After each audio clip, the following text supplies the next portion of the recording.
श्री केदार मंगलम।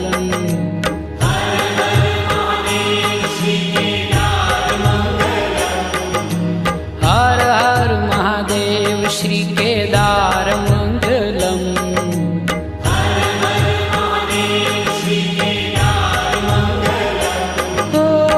त्रिपुर हर त्रिलोकी आधार मंगलम। त्रिपुर हर त्रिलोकी आधार मंगलम।